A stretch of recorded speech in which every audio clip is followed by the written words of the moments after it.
नहमदुहु व नसल्ली अला रसूलिहिल करीम। कुरान मजीद में इरशाद रब्बानी कुल्लु नफ्सिन ज़ाइक़ातुल मौत, हर जान मौत का मज़ा चखने वाली है। अल्लाह रब्बुल इज़्ज़त ने मुतलक तौर पर इरशाद फरमाया कि हर जान, यानी जिसमें भी रूह है, चाहे वो इंसान है, जिन्न है, फरिश्ता है, जानवर है, जिसमें भी रूह है, उसको मौत का मज़ा चखना है। तो मुतलक तौर पर अल्लाह रब्बुल इज़्ज़त ने इरशाद फरमाया हर इंसान को मौत आनी है, ठीक है जी। और चाहे वो काफिर है, मुसलमान है, जिन्न है, फरिश्ता है, सबको मौत आएगी। और दूसरी जगह इरशाद रब्बानी है वजाअत सकरतुल मौत बिल हक, और मौत की सख्ती हक के साथ आ गई। तो मौत बर हक है, हर इंसान को मरना है, इस दुनिया से जाना दुनिया से जाना है। तो इस हवाले से बुखारी शरीफ में हदीस मौजूद है, नबी करीम अलैहिस्सलाम ने फरमाया कि मौत में सख्ती होती है। और इह्याउल उलूम में है कि अमीरुल मोमिनीन खलीफा दौम हज़रत सैयदना उमर बिन खत्ताब रज़ियल्लाहु ताला अन्हु ने हज़रत सैयदना काब अहबार रज़ियल्लाहु ताला अन्हु से कहा कि हमें मौत के बारे में बताएं।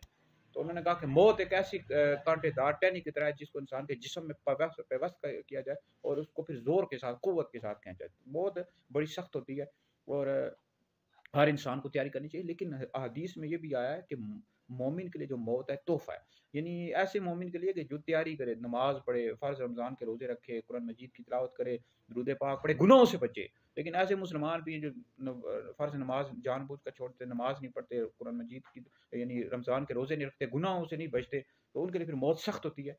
और जो मोमिन होता है, अल्लाह रसूल को राजी करता है, नमाजें पढ़ता है और फर्ज रोजे रखता है, अल्लाह रसूल को राजी करता है, तो उसके लिए मौत आसान हो जाती है। तो मौत तो सबको आनी है, चाहे इंसान मुसलमान हो, काफिर हो, सबको आएगी। लेकिन सबकी मौत बराबर नहीं होती, ठीक है। जो मोमिन होता है, अल्लाह रसूल को राजी रखता है, अल्लाह रसूल को राजी करके जाता है, तो उसके लिए तो जन्नत है और उसके लिए आखिरत में मज़े ही मज़े हैं, यानी कब्र में भी उसके लिए राहत और आसानी है। और जो दुनिया में मुसलमान तैयारी नहीं करते, फ़र्ज़ नमाज जानबूझ कर छोड़ते हैं, रमज़ान के रोज़े नहीं रखते, गुनाह करते रहते, तो उनके लिए फिर कब्र का अज़ाब है। तो बहरहाल जो काफ़िर है वो तो हमेशा-हमेशा के लिए दोज़ख में रहेगा, यानी जो अल्लाह रब्बुल इज़्ज़त का वहदह शरीक नहीं मानता, नबी करीम अलैहि सलाम कलमा नहीं पढ़ता, तो इसी हालत में मर गया काफ़िर, अगर ईमान नहीं लाया तो वो तो हमेशा-हमेशा के लिए दोज़ख में रहेगा। तो मुसलमानों पर लाज़िम है कि वो फ़र्ज़ नमाज़ पढ़ें 5 वक़्त की और रोज़े रमज़ान मुबारक के रखें, दुरूद पाक पढ़ा करें, गुनाहों से बचा करें, ठीक है जी।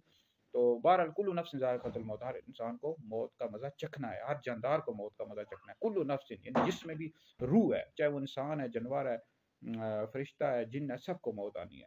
तो इस हवाले से लोग ऐलान करते जब मौत का, मसाजिद के अंदर, तो कहते हैं कि जी बड़े अफ़सोस के साथ, नहायत अफ़सोस के साथ ऐलान किया जा रहा है कि फ़लाँ बंदा फ़ौत हो गया। तो हालाँकि उनके दिल में अफ़सोस नहीं होता, तो इस तरह फिर ये अल्फ़ाज़ नहीं कहने चाहिए, झूठ के ज़ुमरे में आ जाते। तो कहना चाहिए जी बस ऐलान किया जा रहा है कि फ़लाँ बंदा फ़ौत हो गया, ये नहीं कहना चाहिए नहायत अफ़सोस। हाँ, अगर आपके दिल में वाक़अतन अफ़सोस है, तो आप कह सकते हैं कि जी नहायत अफ़सोस के साथ ऐलान किया जा रहा है। तो बाकी मज़ीद अगर मौत के हवाले से आपने मेरी वीडियो सुनी हो, तो आप सुन सकते हैं। मुफ्ती दानिश शाती मेरा यूट्यूब चैनल है, तो वहाँ पर आप लिखें कि मौत मोमिन के लिए तोहफ़ा है, तो वहाँ पर आपको वज़ाहत मिल जाएगी। वीडियो सुने, दीगर लोगों तक पहुँचाएँ, आप लोगों के लिए बहुत बड़ा सदका जारी है।